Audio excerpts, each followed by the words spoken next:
Hello, everyone. Welcome back to another Waterstones virtual school event. Today it's with Siobhan McDermott, the author of Paper Dragons, The Fight for the Hidden Realm, which is currently our Waterstones Children's Book of the Month.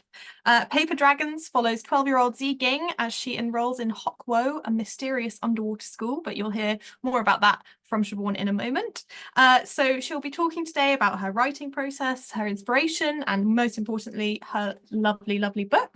And then answering some of your questions. Thank you to everyone who's pre-submitted questions. I've got a nice little list here, but as the talk is going on, please feel free to pop your questions in the chat and we'll try to get to as many as we can at the end. This session is being recorded, so don't worry if you miss any of it or if you want to return to any moments. Your teachers will be emailed a link after the session has ended in the next couple of days. And finally, we'd love to see pictures of you enjoying the event.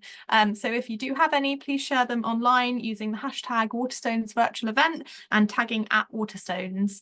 That's all from me for now. Without further ado, over to Siobhan.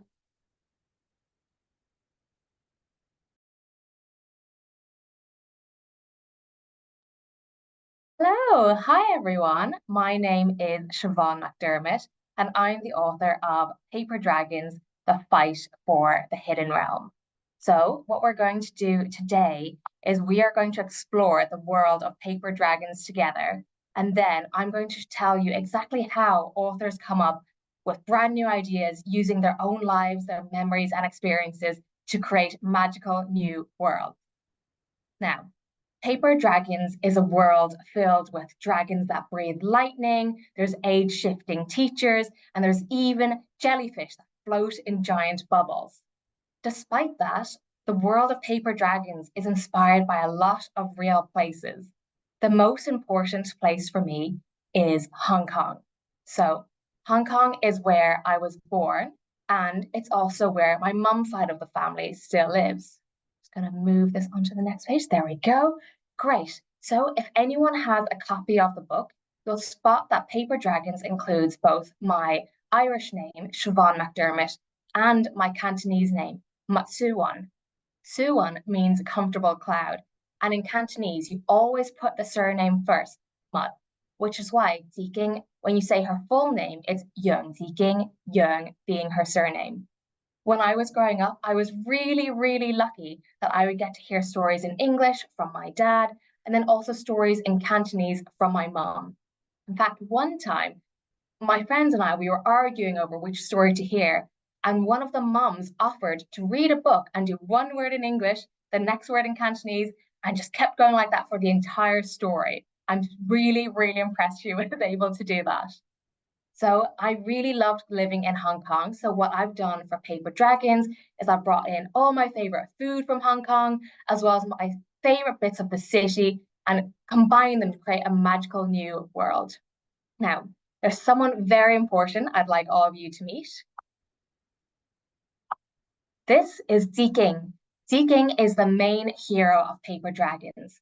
So, in Paper Dragons, Ziking is invited to join a magical underwater school where children your age train to become immortal. However, once she's there, Ziking very quickly realizes that staying in this school isn't as easy as she thought. Instead, she'll have to take part in monthly challenges or risk being sent home. Meanwhile, back on land, there's a mysterious grey-eyed spirit creeping ever closer, and the children who do fail their challenges are beginning to disappear. Now, you'll spot on Ziking's cloak, she has something pinned to it right here. So this is called a panchang knot. Every single one of the students in Hokwo, the underwater school, has a red panchang knot. And in the center of that knot is the name of the village, the city, or the town that they've come from. Because to get to the underwater school, it's really, really competitive. And they actually only invite one student from every single village, town, city each year. You'll spot, though, that Deacon's panchang knot isn't red, hers is white. And that fact causes her quite a bit of trouble once she's in the school. Something Deacon absolutely loves to do is create paper cuttings. Some of you might not have heard of paper cuttings before, but I'm sure you've actually done a version of it. So the way origami involves folding a piece of paper to create a brilliant brand new shape, paper cuttings involves snipping out little bits from the paper to create something new. A lot of you might have done this before when you've made snowflakes for Christmas and cut out the piece of paper and stuck the final snowflakes on your window. So in China, paper cuttings are a really brilliant art form, and this is what they look like. You'll see here on the right-hand side, each of these is a paper cutting. So all of these details have been cut out from a single piece of paper, then very carefully dyed bright colors. The animals you're seeing here are the 12 animals of the Chinese zodiac. And I'm really excited to say that this Saturday marks the start of the Chinese New Year, the Lunar New Year, and it is in fact Year of the Dragon, which is just absolutely brilliant. So these are the paper cuttings that Ziking likes to make. You'll see from this video that the paper cuttings I'm showing you right now are very, very small. They're around the size of my hand. But in the book, there is a dragon made from paper that is much, much bigger, probably around the size of your classroom. And in fact, that dragon brings Ziking at the very start of the book all the way up to Feitui, this very top corner, high above the cloud sea. And that's where the story begins. Now, I'll let you in on a little secret.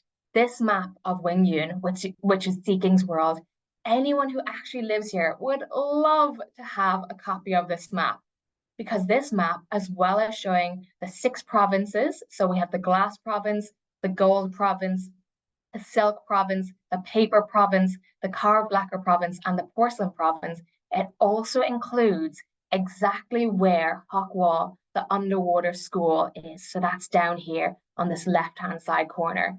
Normally, it's very, very secretive, and no one knows how to get to the school until they've been invited. So, as I said, I have filled paper dragons with so many of my own memories and experiences, and I think it's very easy for you to write stories yourselves. Anything that you enjoy, you know someone else will also find it quite exciting, and that's the best way to start building your world. One of the things I've included is Ziking's pet duckling, Mallow. So Mallow was inspired by a very real pet duckling that my mum had growing up. My mum grew up in Hong Kong, and she and her family lived over 20 stories high in an apartment. That meant space was quite tight and there wasn't really room to have a pet cat or a dog. So instead, she, her brothers, and sisters had a pet duckling that they would feed noodles to every single day.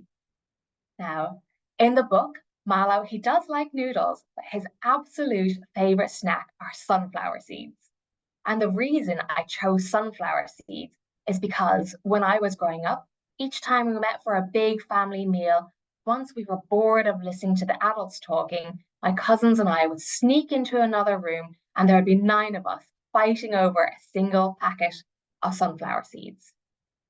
So normally when you think of a duckling, you think, maybe they're yellow, some are brown, some are even gray, but Mallow is inspired by a very real and very colorful type of duck. This is a mandarin duck. It does look like he swallowed a rainbow. What's absolutely brilliant is these ducks aren't just in China anymore. Instead, you can find them in the UK and Ireland. In fact, I'm pretty sure this photo was taken in Dublin.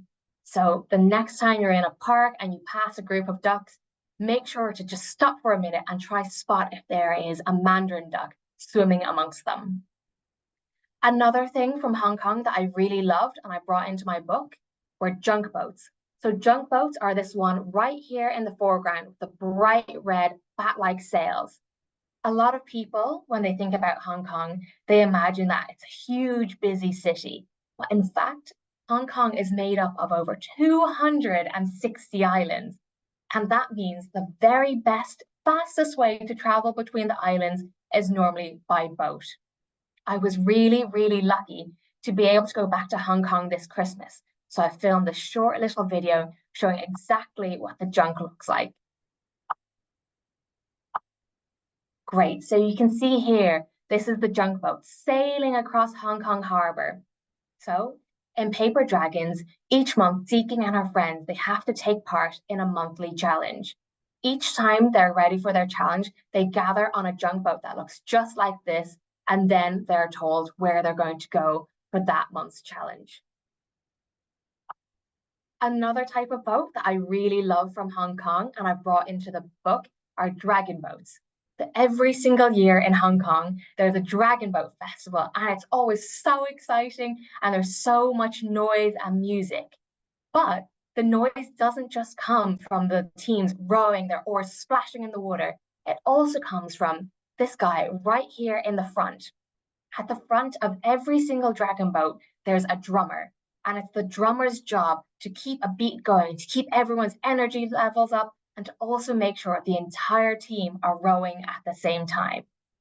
In the book, in Paper Dragons, the dragon boats are a little bit smaller. Instead of such large teams, there's only teams of 8.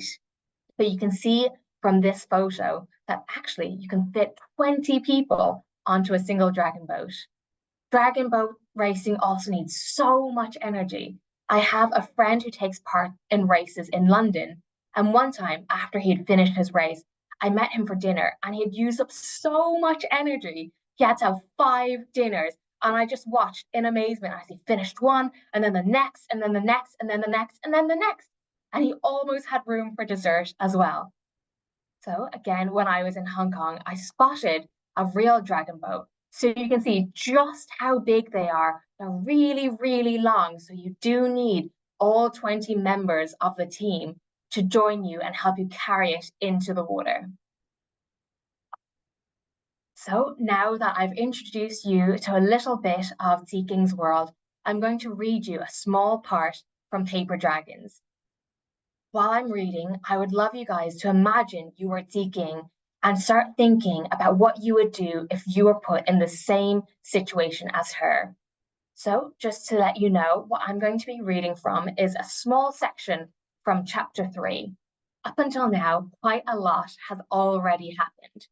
Seeking has found out that, unfortunately, she hasn't actually been chosen to go to the underwater school. That place has been given to another child from her village. That should mean that she's not allowed to reapply until the next year. However, she has realized that there might be one final way to make it to the school. The teacher who invites the students has lost a really precious piece of jade, and Seeking realizes that if she finds it, she might be able to swap it for a place at the school. So Seeking has spent all day searching the mountains for this piece of jade, and it's really tricky because actually this entire mountain is also made from jade. So trying to spot the right piece of stone has been very, very tough. It's now quite late at night, and that does make the mountain a bit more dangerous because nighttime is when the dragons come out. Unlike the dragons that you might be more familiar with, these dragons, rather than breathing fire, they actually breathe lightning. So Seeking has finally done it. She has found the stone and she's delighted, and she's convinced everything is about to go her way. Seeking spun around and found herself staring into rows of gleaming teeth. A dragon loomed over her, each scale on its scarred body larger than her face. Its heavy talons scratched against the terrace, sending sand skittering across the sand. A piercing ball of white lightning crackled between its jaws, and the dragon coiled its wiry tail behind Seeking, cutting off her escape route. Her entire body howled at her to run, but she couldn't move. The paralyzing fear coursing through her was so strong she couldn't even open her mouth to scream. The dragon leant down and its long whiskers brushed against Seeking's face. The shock jolted her out of her frozen panic as she leapt sideways, scrambling as fast as she could for the path. She dived behind a boulder and curled into a tight protective ball around Reishi's stone, just as the dragon unleashed its lightning. The heat was unimaginable. From her hiding spot, she watched in horror as her hairpin blazed white hot and then shattered. Her last birthday present from Apple destroyed in an instant. Seeking whimpered, and burning air scalded her throat. Sand bubbled around her, forming shimmering pools of glass that threatened to spill over the terrace borders. An ear-splitting crack boomed across the mountain, and the boulder, which has taken the full brunt of the lightning strike, crumbled. Fragments of molten rock hissed and spat, while acrid steam surged over Ziking. Panic ripped through her, and in her desperation to get away from what was left of the boulder, Ziking slipped, plummeting backwards into a lower terrace. She screamed as she hit a layer of molten sand, the shock of the heat knocking every other thought from her mind. The sand washed over her, and a thin layer of dark glass began to fuse around her sleeve, trapping her left arm in place. She spluttered and fought to keep the rest of her body above the cooling glass. Not even a healer like Apple could save someone with glass solidifying in their lungs. The dragon snapped at the air, its tail swishing in frustration as it prowled towards her. Get away from me! Ziking hurled the jade at it in desperation, but the stone simply bounced against one of the dragon's horns to land back in the upper terrace.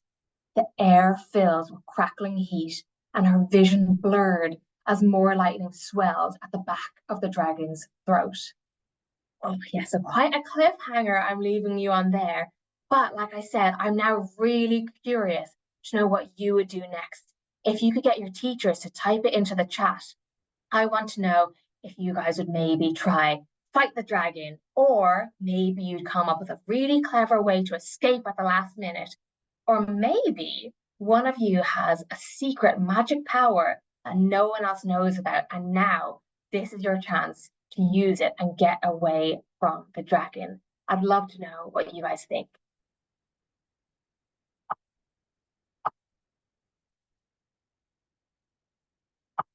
Brilliant. Great. So while you're having a think on that, as I mentioned, for this event, we are also going to talk about what an author does daily to come up with new ideas. This onto the next page.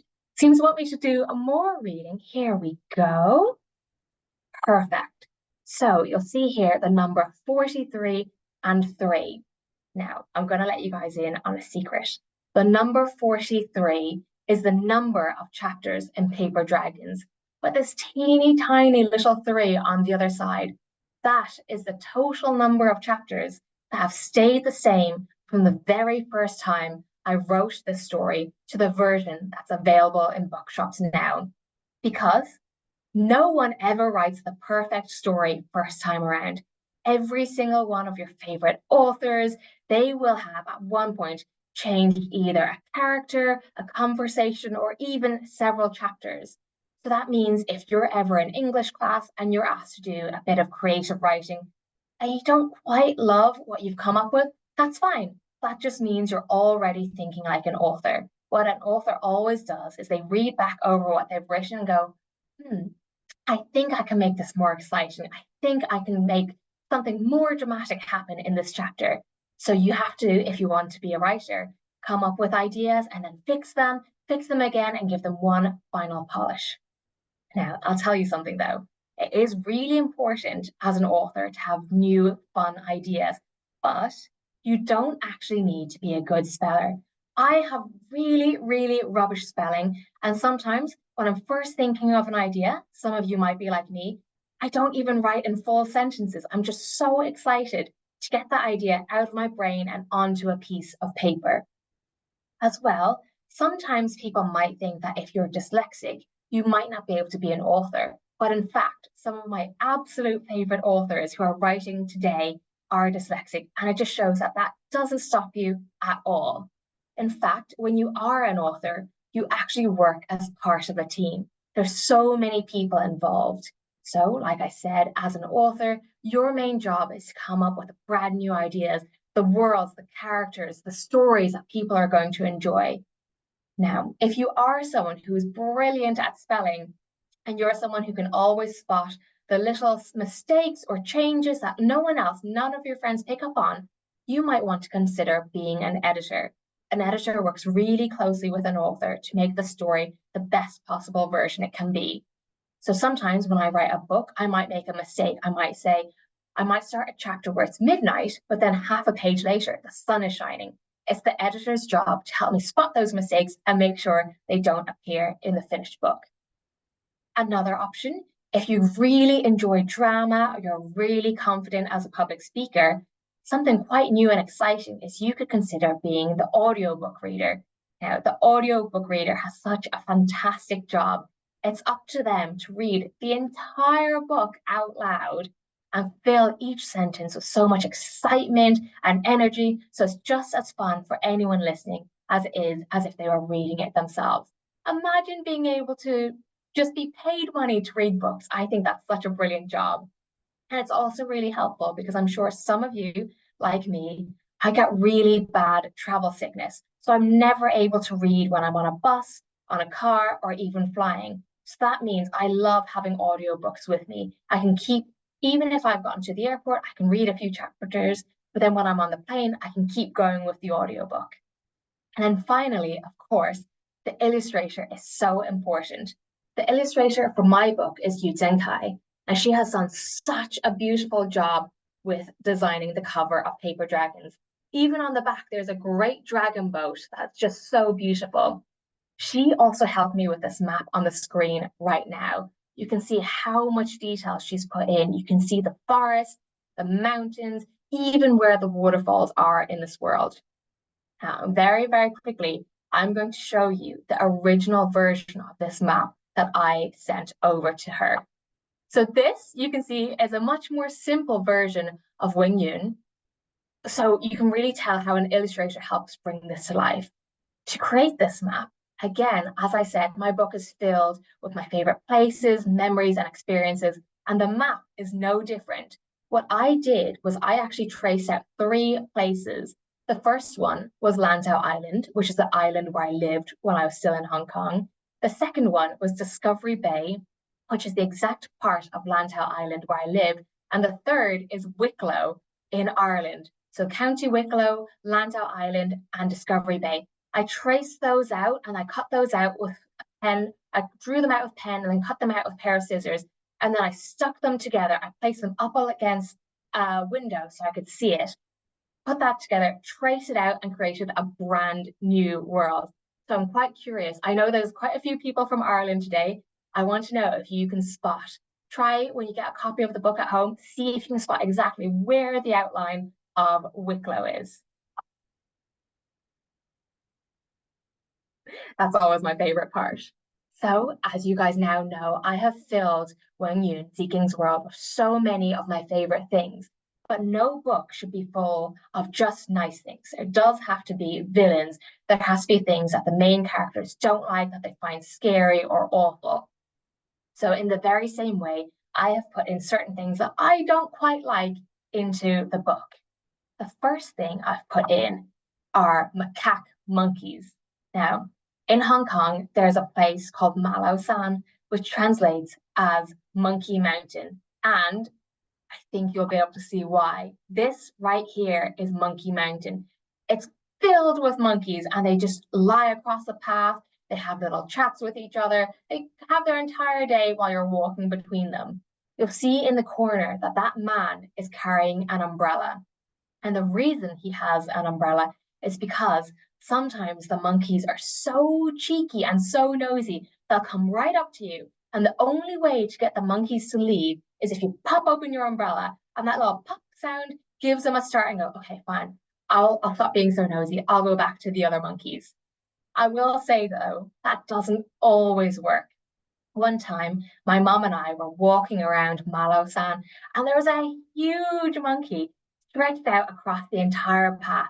He was having a great time sunbathing, his big belly up in front of him, and he was so comfortable, he refused to move. So instead, we had to go the long way back around the mountain. So in the book, as I said, Ziking takes part in monthly challenges. One of the very first challenges she has is set by the teacher who specializes in magical creatures. She and the other students have to find a way to get these animals back into their boxes. And one of the animals is a monkey that can turn into stone. Something else I've included in the book are jellyfish. Now, I am so scared of jellyfish. In fact, one time, my cousin and I went swimming, and she actually got stung by a jellyfish. But I got so panicked, I genuinely, in that moment, forgot how to swim and started to sink. So the lifeboat people had to throw the life ring out to me first, even before my cousin had been hurt. Because of that, I decided I was going to set myself a little challenge. So, because I was so afraid of jellyfish, I was going to use my own imagination, my own creativity to come up with a way to make them fun and exciting. So now in Paper Dragons, one of the teachers, he has a giant yellow jellyfish that floats in a bubble beside him. And all of the teachers in Hokwa, they actually communicate through jellyfish. So, as you've seen, Paper Dragons is a world of dragons that breathe lightning. There's also jellyfish that can float and help people communicate. So, for your next English class, after this, I want to set you your own little challenge. I would like each of you to think of something you don't like, something you find scary, or maybe something you find boring, and use your imagination to make that exciting, dramatic, something fun, something that you personally would love to actually have in a room with you. Now, the absolute best way to become better at writing is by reading. You can read as much and as often, and that will help build your own imagination. These books here are a selection of some of the stories that I've read recently that I just absolutely love. I think they're fantastic. Each of these authors are so creative, but little secret for you, even reading bad books is brilliant if you want to stretch your imagination. If you're ever reading a story, or maybe you find the characters a bit boring, you don't really like what's happening, that's a great moment for you to sit back and think, well, I'm not enjoying this book, but what would make me like this? What is something I would change to make this story more fun and make me want to read on to the next chapter? By doing that as you're reading, you're really practicing becoming an author yourself. Amazing. Well, I really hope you guys have enjoyed this introduction to Paper Dragons. I'm going to invite Rhiannon back on now to join me because I've heard some of you have come up with some really fantastic questions. Hello. Hello. Yeah, I think this is the first book I've read that makes me not scared of jellyfish. Amazing. That's so sweet.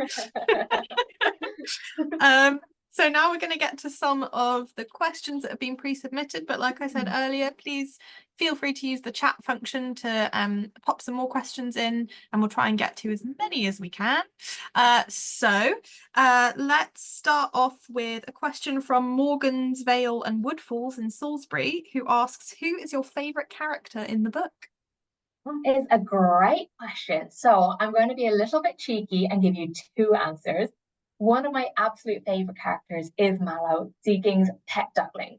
The reason I love him is because he's just the greediest little character. It means every single time he goes into a new room, the first thing he does is explore, snuffling around, trying to find new snacks. And he's just really fun to write. One of my other favorite characters is Gertie. So she is one of the women who works at the floating market. She's really fun, and she actually has bees that she wears as a crown around her head. But these, of course, aren't ordinary bees. These bees are bright green, and their wax can hold the weather. So you can fill it with sunshine. So it means that if you use this beeswax, you can stay warm no matter what day it is. Perfect. Yeah, I think we could all do with some of that. Exactly. Very nice. Then let's go to, yeah, lots of questions about kind of the future of the series. So Coppice Primary School in Birmingham asks, will Paper Dragons become a series and will there be a second book? Thank you very much for that question. Yes, it will. And I'll tell you guys now, if you go right to the very, very back of Paper Dragons, I've actually shared what the next book is going to be called. So book 2 is Paper Dragons, The Rise of the Sand Spirits. I'm very excited for that one. I'm writing that at this moment, so hopefully you'll be able to read it soon. Excellent. Then there's a question from the Ruab Family Home Education in London who asks, what is your favorite Chinese traditional story? Oh, I love that question. So, one of my favorite stories is one I would hear every single year. So, each year around autumn, there's the Mid Autumn Festival. That's normally when the moon is as bright and as beautiful as can be. Part of that story involves the moon goddess. The start of the story is a little sad, but my favorite bit is right at the very end, where she ends up on the moon and her companion on the moon is a rabbit that makes elixirs that grant people immortality. So, for anyone who's read the book, you'll see that there is actually a huge influence of Chinese myths and legends in my stories. Immortality is huge across those. So, I'm really excited to be adding to it and expanding on those stories. Amazing. Then we've got a lot of questions in the chat, kind of again about the writing process. Mhm. So how long did it take you to write the book? Yeah, so some of the ideas in this book have been floating around in my head since I was around 8 years old. They're little memories that I've held on to. I didn't write for a while, but then a few years ago, I decided, you know what? I'm going to give this a try. So the very first version of this book, it took me 2 weeks to write, which is a very long time. But what I've been doing since then is writing it and rewriting it over 2 years. So I'm really hoping it doesn't take you guys 2 years to read it. Hopefully it's more fun than that. Perfect. And then what's the good one?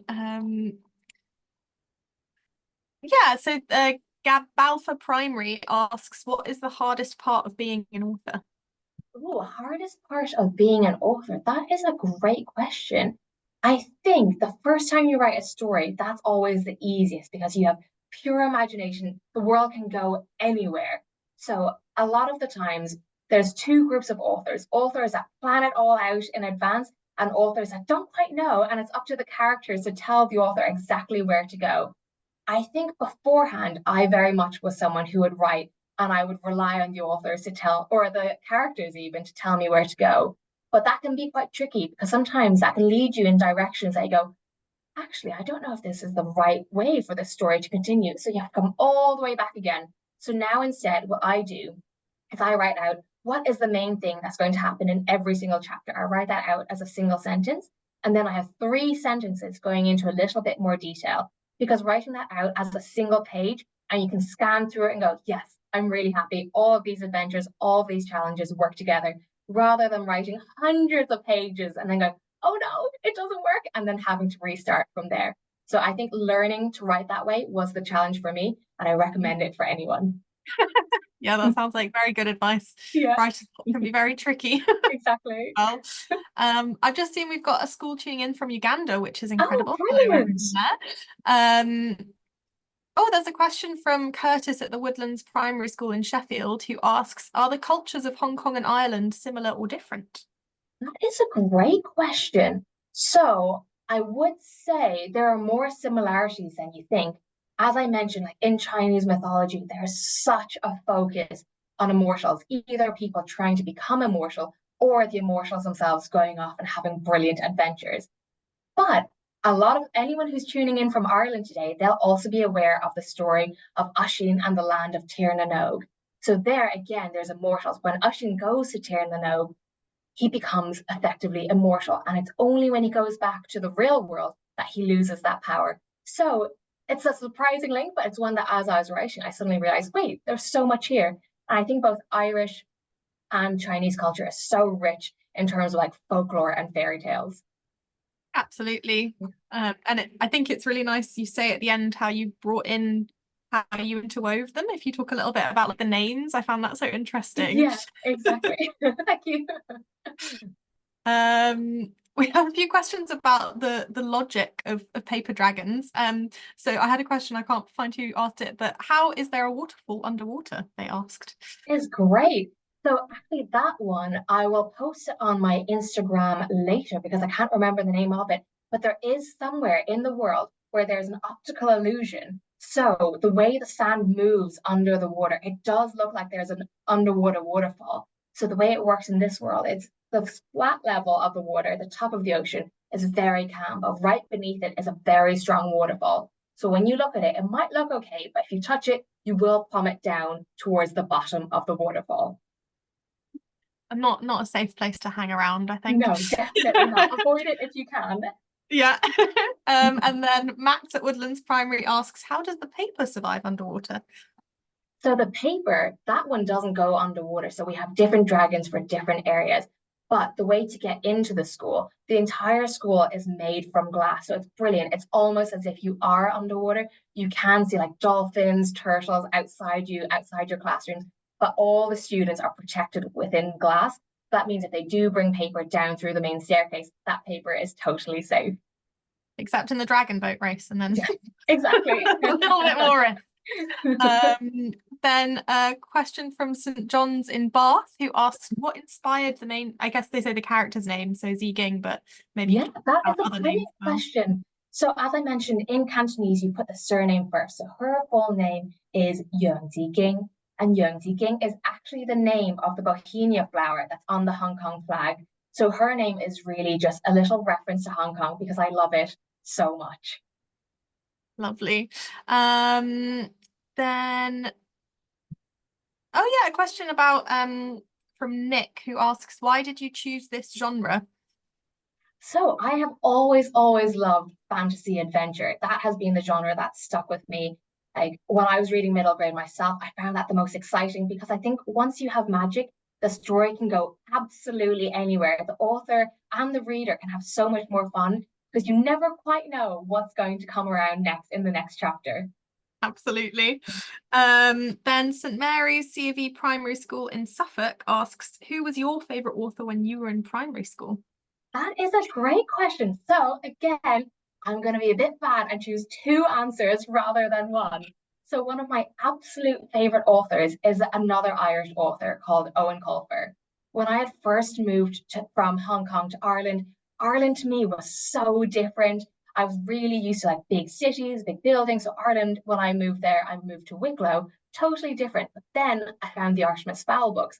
And to me, that was so exciting because Artemis Fowl he also lived in Wicklow, and then I became obsessed with trying to find a leprechaun or a fairy each time I went out for a walk. Another one of my favorite characters or authors is Terry Pratchett. So he wrote The Wee Free Men, and the main character there is Tiffany Aching. She is still, to this day, one of the best characters I have ever met. She's so brave and really clever.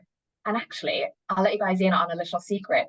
When I first wrote my original draft of Paper Dragons, I had the rather nasty character called Tiffany because she is linked to the glass prophets and Tiffany glass is the type of glass that's really beautiful.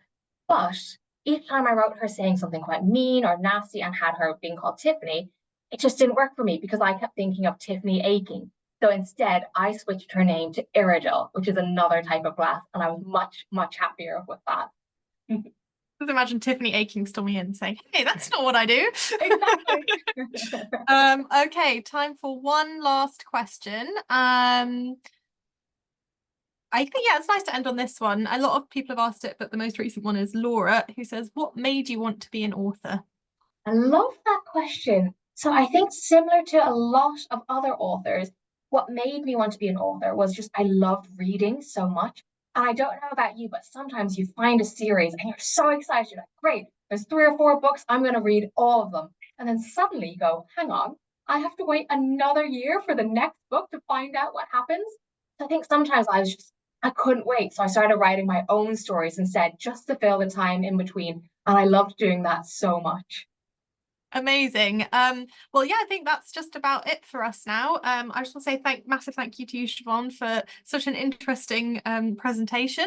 No problem. And thank you to everyone watching for all of your really engaging questions. As a reminder, Paper Dragons is available in all good Waterstones as our children's book of the month and independent bookshops as well, and libraries too.